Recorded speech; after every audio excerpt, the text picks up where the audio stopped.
मिलिया मुर्शिद जी।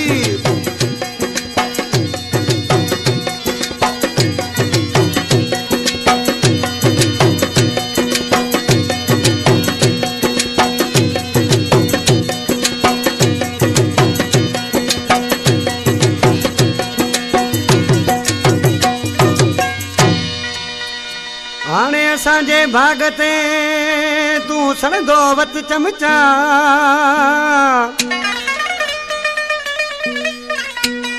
ओ हाणे असांजे भागते तू सड़ंदो वत चमचा। ओ मुंहिंजी दिलिया दिल बरसां रज़ा मोहम्मद चांडियो चवे।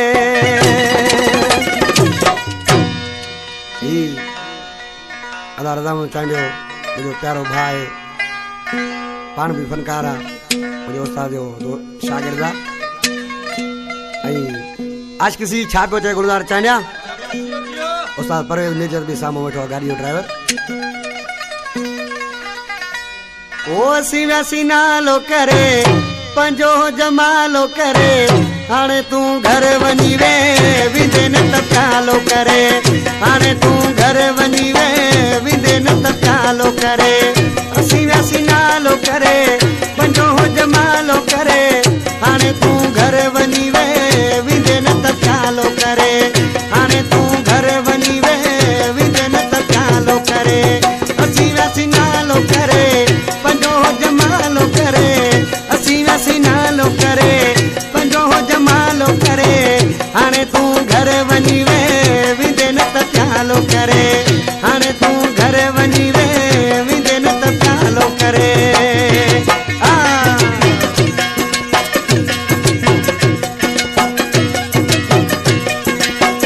नगर विंदियारा बराबर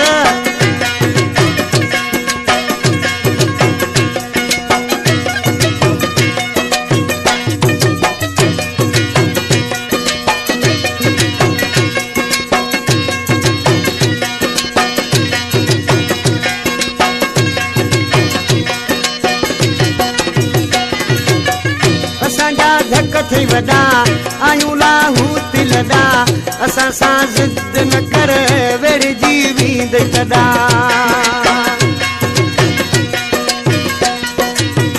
असांजा धक थी वॾा आयूं लाहूत लॾा, असां सां ज़िद न कर वेड़जी वींदे कॾा। असां वियासीं नालो करे पंहिंजो जमालो करे, हाणे तूं घर वञी वे विंदे न त प्यालो करे। हाणे तूं घर वञी वे विंदे न त प्यालो करे। असीं वियासीं नालो करे पंहिंजो जमालो करे, हाणे तूं घर वञी वे विंदे न त प्यालो करे। हाणे तूं घर वञी जल न त विंदे प्यालो करे।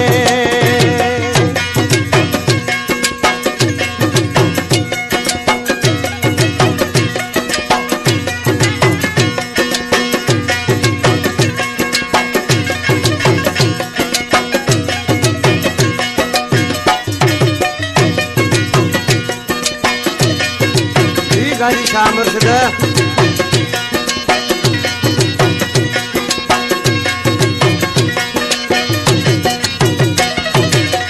असांजा दोस्त भला ॾियारिया आहिनि अल्लाह, असांजे भागन ते सड़ी तूं छो थो भला। असांजा दोस्त भला ॾियारिया आहिनि अल्लाह, असांजे भागन ते सड़ी तूं छो थो भला। असां वियासीं नालो करे पंहिंजो जमालो करे, हाणे तूं घर वञी वे विंदे न त प्यालो करे। हाणे तूं घर वञी वे विंदे न त प्यालो करे। असीं वियासीं नालो करे पंहिंजो जमालो करे, हाणे तूं घर वञी वे विंदे न त प्यालो करे। हाणे तूं घर वञी वे विंदे न त प्यालो करे।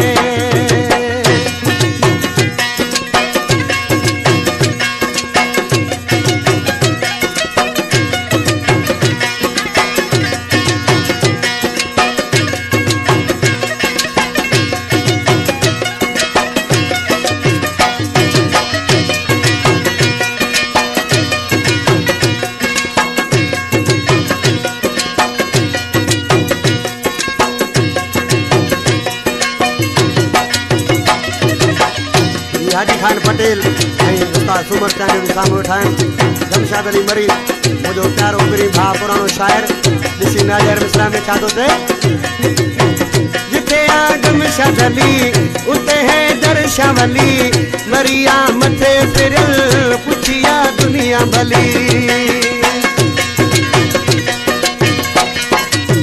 जिथे आ जमशाद अली उते है दर्शा वली मरिया मथे फिरियल पुछिया दुनिया भली हसी हसी नालो करे पंजो जमालो करे हाणे तूं घर वञी वे विंदे न त प्यालो करे हाणे तूं घर वञी वे विंदे न त प्यालो करे हसी हसी नालो करे पंजो जमालो करे हसी हसी नालो करे पंजो जमालो करे हाणे तूं घर वञी वे विंदे न त प्यालो करे हाणे तूं घर वञी